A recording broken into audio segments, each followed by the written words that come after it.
আমি আশা রাখবো যে আমাদের দলে যারা আসবেন তারা দলের শৃঙ্খলা দেখেই কাজ করবেন, আপনারা নিশ্চিত থাকতে পারেন। বাকি আজকে এই বুথে যারা বুথের দায়িত্ব পেলেন, এবং কাজ করতে গেলে ভুল হবে, এটা আমি বলছি, কারণ কাজ যে করে তারই ভুল হয়, যে কাজ করে না তার কোনো ভুল নেই। তাহলে কাজ যারা করবে, দায়িত্ব যারা পেয়েছে তারা কাজ করবে।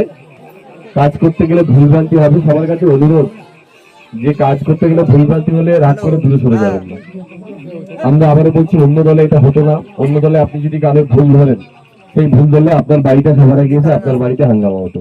এই দলটা এরকম না। আপনি এই দলে যদি কেউ ভুল করে তার সাথে কথা বলুন, যদি দেখেন তার মধ্যে উন্নত আছে আমাদেরকে জানাবেন। 2 দিন সময় লাগবে তাকে সরাতে, 2 দিনই। মানুষের উপর যদি কেউ ঔদ্ধত্য দেখায়, 2 দিনের বেশি সময় নেব না। যদি প্রতীক মন্ডলে ভুল করে এখানে দাঁড়িয়ে, আপনার আপনি এই ভোটের কর্মীর জায়গা থেকে আমার নামে কমপ্লেন করতে পারেন। এই দলটা এরকম ইন্ডিয়ান সেকুলার ফ্রন্ট, এটা নীতি, আদর্শ এবং শৃঙ্খলা পরায়ণ দল। অন্য কোনো দলের সঙ্গে আপনারা নিজেদের গুলিয়ে ফেলবেন না। যারা দায়িত্ব নিয়েছেন তাদের কাছে অনুরোধ, মানুষের পাশে থাকুন। মানুষকে সম্মান করতে হবে, মানুষ হচ্ছে শেষ কথা। মানুষকে সম্মান করতে হবে, শুরুতেও সম্মান, এবং আমাদের দুটোই টার্গেট।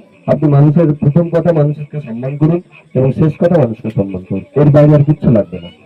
মানুষের বিপদে আপনাদের পাশে দাঁড়ান। আমরা এখনো, আমাদের কোনো সরকারি ক্ষমতা নেই, কারণ পঞ্চায়েতও আমাদের প্রতিনিধি নেই। আমাদের একটা মাত্র এমএলএ মাননীয় নওশাদ সিদ্দিকী সাহেব, তিনি লড়াই করে যাচ্ছেন। আগামী দিনে নিশ্চয়ই তার হাত শক্ত হবে, এবং আগামী দিনে কুমারজল পঞ্চায়েত মিনাখা বিধানসভায় ইতিহাস সৃষ্টি করবে, যে মিনাখা বিধানসভা কুমারজল পঞ্চায়েত কিন্তু আইএফএফের পঞ্চায়েত হতে চলেছে। এটা জোর বলা যায়। আমাদের আইএফএফের প্রতিনিধি প্রধান হবে, এবং সে কুমারজলের বিগত দিনের যা অন্যায়, যা আপনি দেখেছেন দুরাচার, যে দুর্নীতি, তার বাইরে গিয়ে নূতন করে একটা নূতন সুস্থ সমাজ আপনাদের উপহার দেবে। এটুকু আমি কথা দিয়ে যাচ্ছি। বাকি